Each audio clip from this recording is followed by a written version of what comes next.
Hello students, आज मैं आपको half wave rectification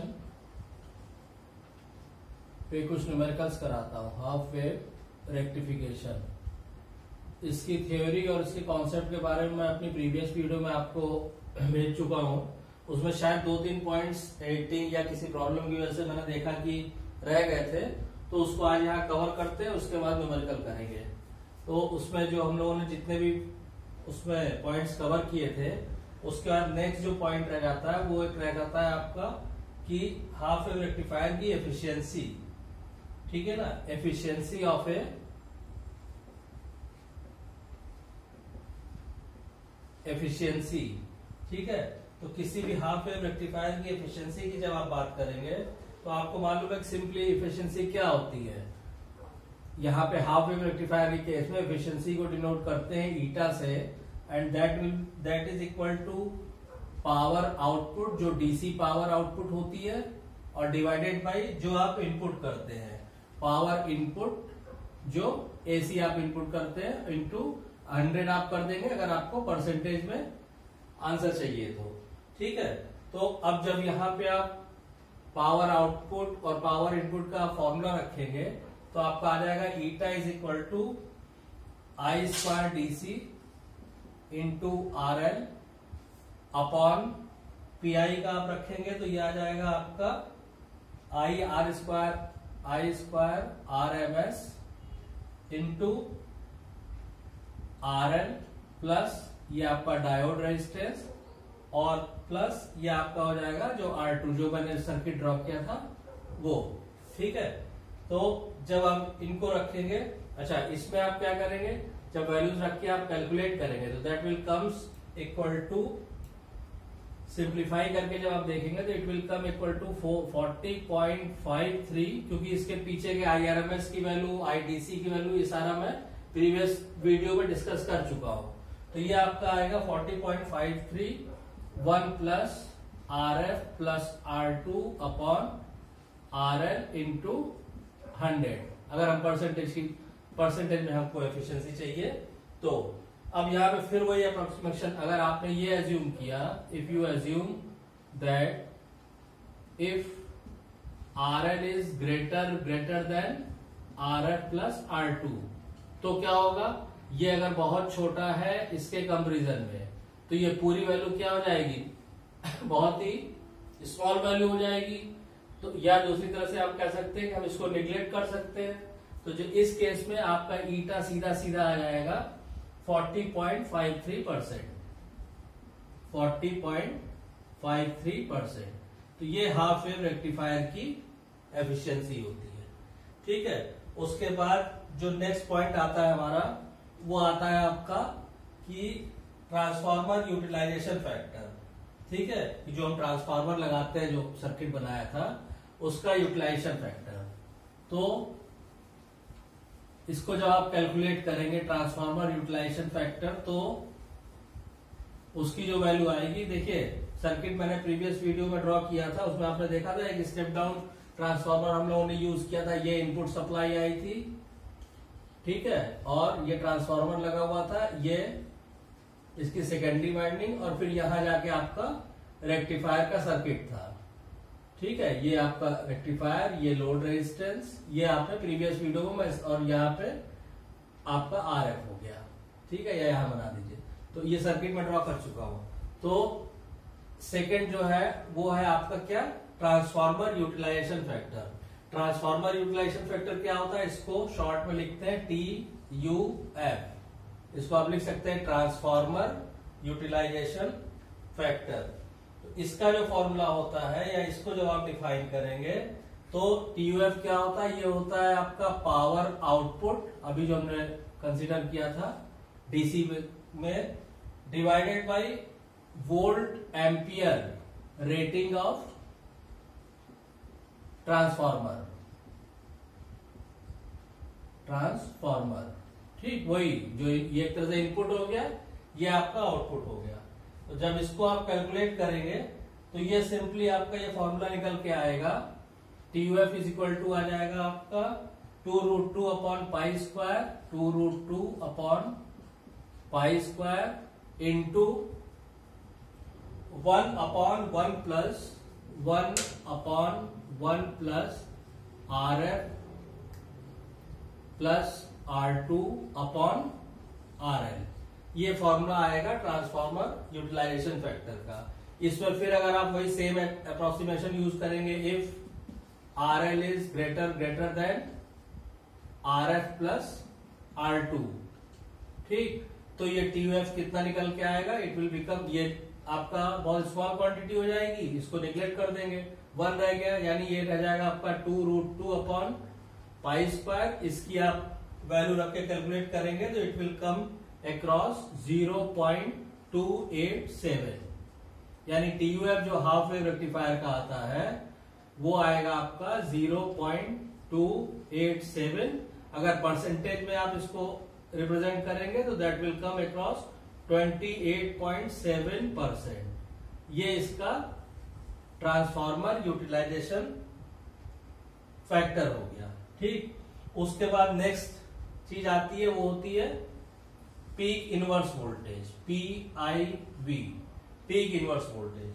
peak inverse voltage क्या होता है कि जब डायोड आपका रिवर्स बायस होता है, ठीक है, उस केस में जो मैक्सिमम वोल्टेज आता है तो PIV आता है माइनस का VM। इसको आप डायरेक्ट भी नोट कर सकते हैं, इसमें ज्यादा कुछ एक्सप्लेन करने के लिए नहीं है। और लास्ट एक चीज जो इंपॉर्टेंट चीज आती है, जनरली जो लोग उसको ओवरलुक कर जाते हैं या नहीं ध्यान देते, रिपल फैक्टर तो पढ़ा चुका मैं, और रिपल फैक्टर सब लोग जानते हैं, लेकिन एक चीज होती है रिपल फ्रीक्वेंसी, ठीक है।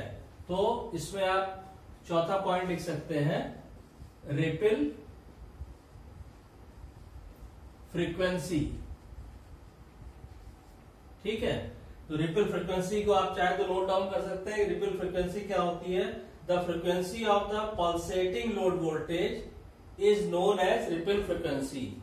जो आपका आउटपुट वोल्टेज यहाँ RL के अक्रॉस, यहाँ पे जो आपको आउटपुट वोल्टेज मिलता है, ठीक है, तो जो पल्सेटिंग आउटपुट वोल्टेज मिलता है, पल्सेटिंग आउटपुट वोल्टेज की जो फ्रीक्वेंसी होती है वो फ्रीक्वेंसी कहलाती है रिपल फ्रीक्वेंसी। और ये किसके बराबर होती है, it is equal to the frequency of supply voltage in half wave rectifier. यानी जो रिपल फ्रीक्वेंसी होती है FR, that is equal to FS। ये जो आप यहाँ पे AC, ये जो आप यहाँ पे AC सप्लाई वोल्टेज देते हैं, उसी के बराबर यहाँ पे आपको पल्सेटिंग वोल्टेज में रिपल फ्रीक्वेंसी मिलती है। सो ये 3-4 पॉइंट्स रह गए थे पिछले वीडियो लेक्चर में आपके हाफ वेव रेक्टिफायर के, तो इनको आप कर लीजिएगा। Now we are going to do some numericals. कुछ न्यूमेरिकल्स आप ऐसे हैं, इनको आप प्रैक्टिस कर लेंगे तो आपको हाफ वेव रेक्टिफायर के में प्रॉब्लम नहीं आएगी, ठीक है। अब मैं क्वेश्चन इसमें बोल रहा हूं आपको, आप चाहे तो इसको नोट डाउन कर सकते हैं, ठीक है। तो एक तरह से इसमें हम लोग बात करें तो डिसएडवांटेज जो एक, अभी हम हाफ वेव रेक्टिफायर की बात करें तो इसके मेन जो डिसएडवांटेज थे, कुछ इसके डिसएडवांटेज थे, इसकी वजह से ही फिर आगे सेंटर ट्रैप रेक्टिफायर यूज किया गया और उसको प्योरीफाई करने के लिए आउटपुट डीसी को, जो आउटपुट वोल्टेज रेक्टिफायर से मिलेगा, हम लोगों ने फुल वेव रेक्टिफायर का यूज किया। तो उसको जब नेक्स्ट वीडियो में मैं पढ़ाऊंगा तो उससे मैं डिस्कस करेंगे। अभी आप इसके डिसएडवांटेज लिख लीजिए। पहला क्या है, जो फर्स्ट डिसएडवांटेज है वो तो ये है आपका, इसकी फ्रीक्वेंसी बहुत लो, ठीक है, एफिशिएंसी। जैसे अभी हम लोगों ने देखा इसकी एफिशिएंसी कितनी होती है, 40.53% ऑनली। मतलब आप 100 इनपुट दे रहे हैं तो आपको केवल 40 आउटपुट मिल रहा है, ये देखिए। दूसरा क्या है, रिपल फैक्टर, यानी आउटपुट पे जो एसी कंपोनेंट प्रेजेंट है वो बहुत ज्यादा है।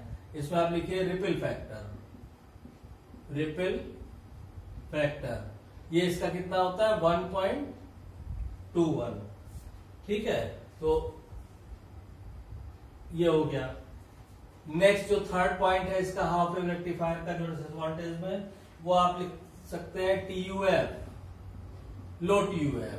TUF इज वेरी लो, चाहे जैसे लिख लीजिए इसको आप, मेन है आपको क्लियर हो, लो TUF अभी हम लोगों ने देखा था कितना था 28.7 समथिंग ऐसे था, इतने %। उसके बाद जब ये सारी चीजें लो है तो ऑब्वियस सी बात है कि लो DC वोल्टेज एंड करंट, जो रेक्टिफायर का आउटपुट मिलेगा वो हमको लो वोल्टेज भी मिलता है, और ऑब्वियस सी बात है वोल्टेज लो है तो करंट भी लो होगी।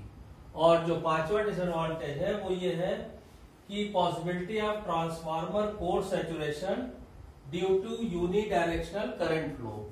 चूंकि ये जो आपने यहाँ पे ट्रांसफार्मर लगाया है, इनपुट पे आपने लगाया था ना ट्रांसफार्मर, जिसको आगे फिर रेक्टिफायर में जा रहा था, ये तो इसमें ये जो कोर होता है, आपने पढ़ा होगा कि ट्रांसफार्मर में जो कोर होते हैं कई तरह के, air core transformer, oil core transformer, ये तो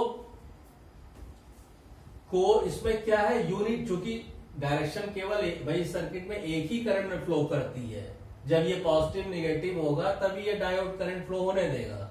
तो क्या होता है, इस वजह से कोर में सैचुरेशन आ जाता है, सैचुरेशन, ठीक है। तो ये भी एक प्रॉब्लम है। तो पांचवे में आप लिख सकते हैं कि possibility of transformer core saturation, possibility of transformer core saturation, और किस वजह से, due to unidirectional current flow, ठीक है। तो इस वजह से भी दीज आर द इस वजह से भी प्रॉब्लम आ जाती है। तो ये मेन डिसएडवांटेज है हाफ वेव रेक्टिफायर के, और इनको ओवरकम करने के लिए, इनको दूर करने के लिए ही हाफ वेव रेक्टिफायर के से ज्यादा इंप्रूवमेंट किया गया रेक्टिफायर से, फिर सेंटर टैप यूज किया गया, और सेंटर टैप से भी और अच्छी इंप्रूवमेंट आउटपुट के लिए फुल वेव रेक्टिफायर का यूज किया गया। इसको मैं आगे आने वाली लेक्चर्स में आपको डिस्कस करूंगा, फुल वेव रेक्टिफायर का। आज हम लोग जो है इस पे हाफ वेव पे कुछ न्यूमेरिकल्स करते हैं, ठीक है। तो let's start with the numericals. अब इसमें न्यूमेरिकल नंबर 1 आप चाहे तो नोट कीजिए, मैं आपको नोट करा देता हूं क्या क्या चीजें। देखिए न्यूमेरिकल्स करना बहुत आसान है, उसमें सिंपली आपको फॉर्मूला पता होना चाहिए, क्या इनपुट है और क्या आउटपुट आपको निकालना है। अगर ये आपको क्लियर है तो न्यूमेरिकल्स में आपको कोई प्रॉब्लम नहीं आएगी, ठीक है। अब जैसे क्वेश्चन नंबर 1 कीजिए, ठीक, इसमें क्या क्या गिवन है, मैं आपको ऐसे सिंप्लिसिटी के लिए ले लेता हूं कि इसमें क्या क्या गिवन है, ठीक है।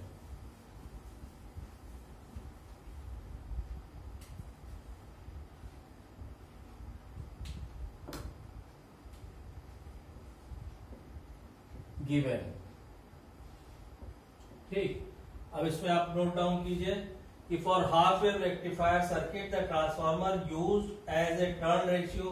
अब इसमें पहली चीज क्या दी हुई है, टर्न रेशियो। टर्न रेशियो आपको मालूम है, ट्रांसफार्मर प्राइमरी और सेकेंडरी वाइंडिंग के नंबर ऑफ टर्न्स में जो रेशियो होता है इसको टर्न रेशियो बोलते हैं। ये दिया हुआ है N2 ratio N1 is equal to दिया हुआ है आपका 4:1, ठीक।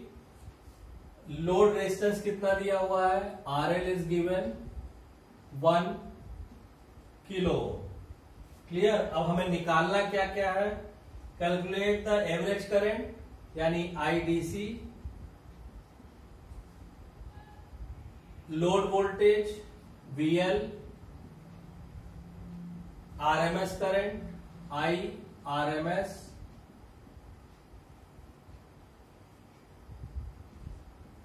RMS voltage, efficiency of rectification TUF, और रिपल फैक्टर,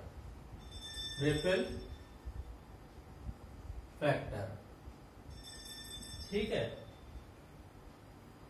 और इसमें क्या दिया हुआ है कि if the input to primary, यानी जो हम इनपुट दे रहे हैं प्राइमरी को VI, that is equal to 10 sin ωt।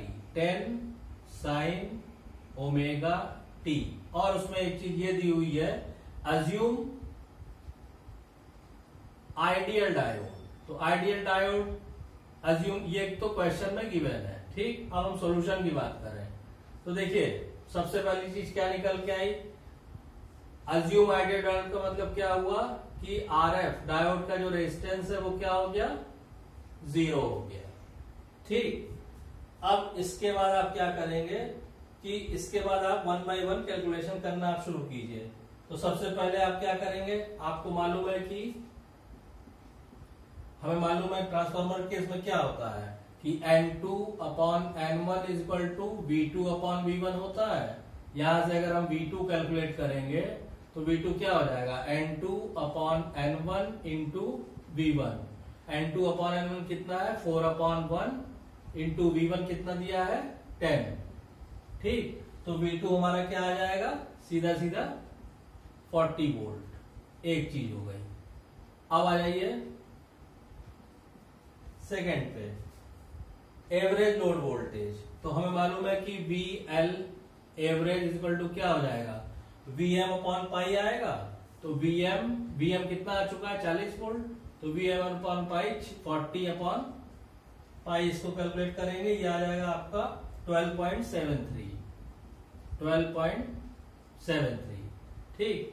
उसके बाद लोड करंट की हम बात करेंगे तो आई एवरेज लोड करंट, तो IDC क्या हो जाएगा, IM अपॉन पाई। तो IM क्या हो जाएगा, VM अपॉन RL, और पाई अपनी जगह रहेगा। तो ये वैल्यूज आप रख देंगे, 40 ये हो जाएगा 12.73 अपॉन RL कितना है, 1 किलो ओम, ठीक है। ये कैलकुलेट करके आ जाएगा आपका 12.71 किलो ओम, या 1 इंटू 10 टू द पावर 3 समझ लीजिए, 12.73 मिली एम्पियर, ठीक है। तो इस तरह से आप एवरेज लोड करंट निकालेंगे। अब RMS वोल्टेज निकालना होगा तो कैसे करेंगे, ये आप इसको नोट कर सकते हैं। अब हम RMS वोल्टेज निकालेंगे, ठीक है। तो अब अभी हमको क्या निकालना है, VRMS क्या हो जाएगा, VM/2 हो जाएगा सीधा सीधा। तो ये हो गया VM/2 यानी 40 upon 2 is equal to 20 volt. जिस सब ये सारे फॉर्मूले जो मैं यूज कर रहा हूं, ये मैंने अपने प्रीवियस लेक्चर में हाफ वेव रेक्टिफायर के, हाफ वेव रेक्टिफिकेशन के, और इस लेक्चर में कवर किए हुए। तो आपको केवल सिंपल वैल्यूज पुट कर देनी है, you will get the answer. ये आपका VRMS आ गया। फिर आप IRMS निकालेंगे तो IRMS इज इक्वल टू आ जाएगा V अपॉन RL, ये VRMS जो आपने निकाला है अपॉन RL। तो ये हो गया 20 upon 1 into 10 to the power 3। तो ये कितना हो जाएगा, 20 मिली एम्पियर आ जाएगा सीधा सीधा, ठीक। नेक्स्ट आप एफिशिएंसी, तो एफिशिएंसी आप निकालेंगे power output DC divided by power input AC। ये कितना हो जाएगा, ये हो जाएगा इनटू, अगर परसेंटेज में आपको करना है तो ये हो गया आपका I² RL, भाई I आउटपुट जो DC है आपका into RL divided by IRM² RL, ठीक है, इंटू 100। इसको आप रखेंगे 12.73 स्क्वायर इंटू 1 डिवाइडेड बाई 20 का स्क्वायर इंटू 1 इंटू 100। ये आ जाएगा, आपको कैलकुलेट करेंगे 40.51%। ये हाफ वेव रेक्टिफायर की एफिशिएंसी आ जाएगी। उसके बाद ट्रांसफार्मर यूटिलाइजेशन फैक्टर TUF का फॉर्मूला तो अभी मैंने इसी आपके वीडियो लेक्चर में दिया हुआ है। तो ट्रांसफार्मर फिर वही आ जाएगा आपका power output DC divided by volt ampere, ठीक है ना, volt ampere rating of transformer. तो इसको आप रखेंगे तो कितना हो जाएगा, 12.73 का स्क्वायर इंटू ये RL हो गया डिवाइडेड बाय 40/√2 इंटू 20, ठीक, ये आ जाएगा आपको कहीं 28.65%, ये आपका TUF आ जाएगा। उसके बाद रिपल फैक्टर आप कैलकुलेट करेंगे, तो रिपल फैक्टर की वैल्यू कैलकुलेट करेंगे आप, तो कितनी आ जाएगी? Ripple factor is equal two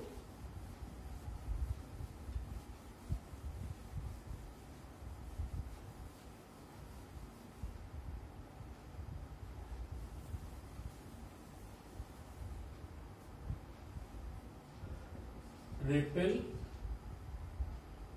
factor, gamma से दिखाते हैं इसको, that is equal to V square, ये RMS value minus V square, ये यहां पे क्या हो जाएगा? DC वैल्यू, ठीक है, और डिवाइडेड बाई VL DC, और इसका अंडर रूट करेंगे, ठीक, तो ये हो जाएगा आपका 20 का स्क्वायर माइनस 12.73 का स्क्वायर,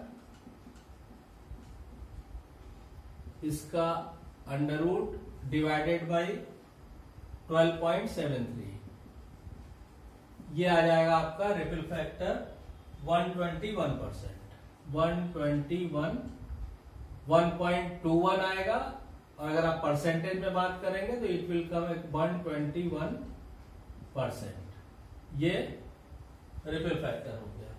तो इस तरह अगर आपको हाफ वेव रेक्टिफायर में अगर आपको फॉर्मूले याद है तो आपको सीधे सीधे आपको इजी न्यूमेरिकल मिलेंगे, आप फॉर्मूलों में वैल्यूज रखेंगे और आपको आंसर मिल जाएगा, ठीक है ना। अब इसके बाद एक क्वेश्चन और करते हैं इसी तरह का, ठीक है। मान लीजिए कि ये कोई रेक्टिफायर सर्किट दिया हुआ, ये एसी इनपुट हो गया, ये डायोड, और ऑब्वियसली बात है ये load resistance, this circuit is given, ठीक। यहाँ पे ये VI हो गया, या ऑफ कोर्स ये डायोड है, ये RL हो गया, ठीक है। अब इसमें क्या करेंगे कि क्या क्या दिया हुआ है, देखिए, a diode whose internal resistance is 10 ohm, यानी डायोड का रेजिस्टेंस दिया, यहाँ पे आइडियल नहीं है तो 10 ओम रेजिस्टेंस दिया हुआ है, is to supply power to a 1 kilo ohm load, ये दिया हुआ है 1 किलो ओम, यानी RL is given 1 kilo ohm, clear. From a 230 volt RMS source of supply, यानी VI कितना दिया है? 230 वोल्ट, और ये क्या चीज है? ये RMS वैल्यू है, ये VI की, ठीक, ये चीजें दी हुई है। Calculate the input AC power, हमें क्या कैलकुलेट करना है? हमको इनपुट AC पावर कैलकुलेट करनी है, ठीक। आउटपुट DC पावर कैलकुलेट करनी है, output DC power, efficiency calculate करनी है, और परसेंटेज रेगुलेशन कब? From no load to full load, जब नो लोड से फुल लोड पे हमको परसेंटेज रेगुलेशन कैलकुलेट करना है। ये चार चीजें हमें कैलकुलेट करनी है। तो देखिए, आपको मालूम है, डायरेक्ट आपको फॉर्मूले पता है, ठीक है। तो इसमें आप क्या करेंगे कि आप इसको सॉल्यूशन जो शुरू करेंगे, आप सिंपली आप पहले कैलकुलेट कीजिए IDC आपको पता है क्या होता है? IM upon pi. IM क्या होगा? VRMS into √2। तो IM अपॉन पाई को आप लिख सकते हैं VM divided by RF plus RL, ये तो हो गया VM इंटू पाई, ये हो गया। अब इसकी वैल्यू जब आप रखेंगे तो ये तो हो गया आपका 230 √2 डिवाइडेड बाई RF कितना है? 10, RL कितना है? 1000, और इंटू पाई। तो आईडीसी आप कैलकुलेट करेंगे तो आईडीसी की वैल्यू आ जाएगी 102.5 मिली एम्पियर। 102.5 मिली एम्पियर ये आ जाएगा। इसके बाद IRMS कैलकुलेट करेंगे तो IRMS क्या हो जाएगा, IRMS इज इक्वल टू हो जाएगा VM upon RF plus RL into 2। ये वैल्यूज आप रख दीजिएगा तो ये आ जाएगा आपका 161.02 मिली एम्पियर। ये दो वैल्यूज आपकी बेसिक की दो वैल्यू आ जाएंगी। ठीक है, अब इससे हम क्या करेंगे कि बाकी सारी चीजें हम इससे कैलकुलेट कर लेंगे। ठीक है, और वो कैसे कैलकुलेट करेंगे वो अभी मैं आपको बता रहा हूं। ठीक है, अब इसमें input AC power P input क्या AC, that will be equal to क्या होगा, that will be equal to होगा IRMS का square RS plus RF। IRMS का square RS plus RL। IRMS की वैल्यू आप रख दीजिए, कितना आएगा 161। ठीक है, मिली एम्पियर में है तो मान लीजिए इसको हमने रखा 0.161 का स्क्वायर। RS प्लस RL में क्या हो जाएगा 10 प्लस 1000। ठीक, ये आपकी वैल्यू आ जाएगी 26.9 वॉट। ये आ गई आपकी इनपुट AC पावर। अब सेकेंड आप आउटपुट DC पावर, ये कैसे निकालेंगे, ये हो जाएगा आपका I square DC into RL। ठीक है, तो ये हो गया आपका 0.103 स्क्वायर इंटू RL कितना था 1000। ठीक है, ये हो जाएगा आपका 10.5 वॉट। ठीक, अब उसके बाद एफिशिएंसी, तो एफिशिएंसी आउटपुट पावर बटे इनपुट पावर, तो एफिशिएंसी कितनी हो जाएगी, एफिशिएंसी हो जाएगी आपकी